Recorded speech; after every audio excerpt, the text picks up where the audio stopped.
So when we went into Afghanistan and we won what appeared to be a stunning military victory between October of 2001 and December 2001, and then we put Hamid Karzai in power in Kabul, we thought we had laid the foundation for liberal democracy.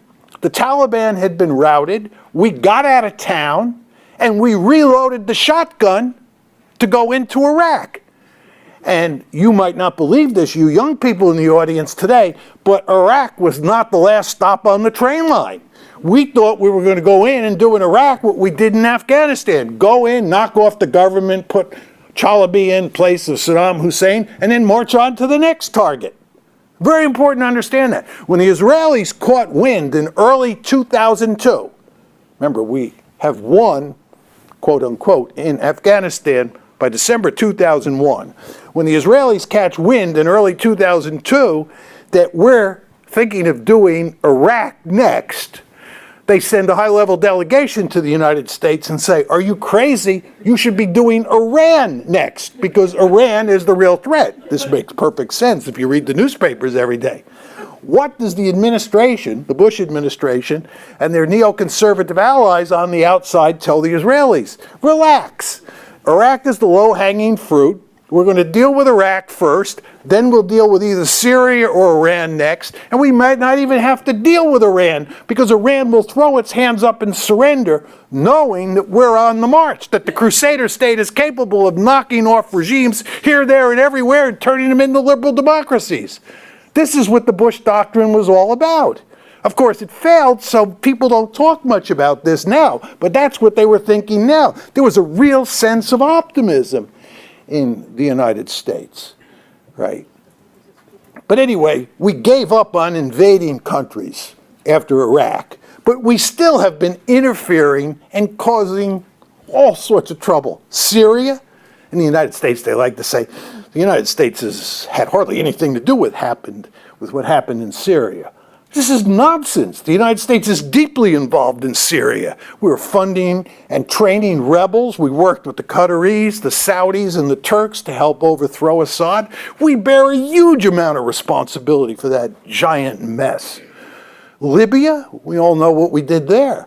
We told Colonel Gaddafi, give up your WMD programs and we'll leave you alone. He gave up his WMD programs. You know where he is now? 6 feet under. And you know who helped put him 6 feet under? Uncle Sugar did. Right? That's what happened here. The amount of murder and mayhem in the Middle East, the greater Middle East, that we're responsible for is truly remarkable. Just truly remarkable. The Bush doctrine was a colossal failure. Our policies in the greater Middle East were a colossal failure. If there was any accountability in our system, most of those policymakers would be in the gulag. That's the Bush doctrine. Then there's Ukraine. In this case, the argument in the United States and in Western Europe, and I'm sure it's true up here in Canada among most people, is that the Russians are principally responsible for the Ukraine crisis. And by the way, it was lucky that we were expanding NATO eastward, because what happened in the Ukraine crisis shows you that the Russians were highly aggressive, and therefore we anticipated that problem smartly, and we've solved it. This argument bears little resemblance to reality, right? The West is principally responsible for this crisis. And basically what happened here is that we didn't simply move NATO eastward, we moved the EU eastward as well, and we fomented the color revolutions. You've all heard of the Orange Revolution in Ukraine, the Rose Revolution in Georgia, and we were even threatening to foment a color revolution in Moscow itself.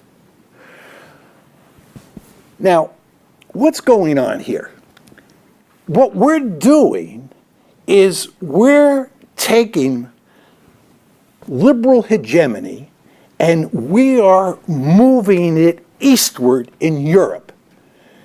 What we're doing is, number one, trying to spread liberal democracy. That's the first goal of liberal hegemony. We're trying to spread liberal democracy in Eastern Europe. Think the color revolutions. second goal is to get these countries hooked on capitalism, get them integrated into the international economic order that Uncle Sam created. What do you think EU expansion is all about? The third goal is to get these countries integrated into international institutions. Think the EU, think NATO. So the basic goal here was not to contain Russia. Michael McFaul, who was the American ambassador to Moscow, will tell you that he told Putin that NATO expansion was not aimed at containing Russia. And I believe that was true. It was part of a policy of liberal hegemony, which was to make Eastern Europe up to the Russian border look like Western Europe, to make countries like Ukraine and Georgia a bulwark on Russia's borders, right? Liberal democratic bulwarks, right? And there was even talk that maybe eventually Russia would become part of this liberal international order. Well, do you think the Russians were going to tolerate this? The Russians were adamantly opposed to NATO expansion from the very beginning.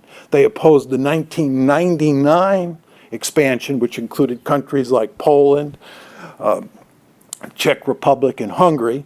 They opposed the 2004 expansion, and then the big mistake was made in Bucharest in April 2008 at the NATO summit, where when the summit concluded, a communique was released by NATO which said that Georgia and Ukraine would become part of NATO.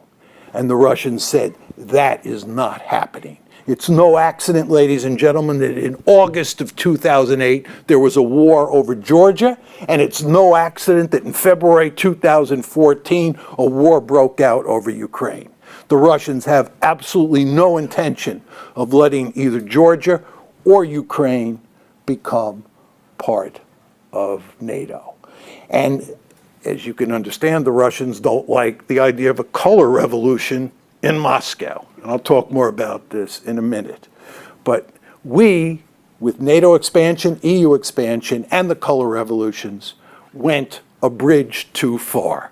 And this all blew up in our face. And now the United States, which needs the Russians to deal with Iran, needs the Russians to deal with China, has pushed the Russians into the arms of the Chinese and pushed the Russians into the arms of the Ukrainians. The Iranians. But the idea that the Russians caused this, that they were poised to take over Ukraine, there's no evidence to support it. It was all a reaction to Western policy.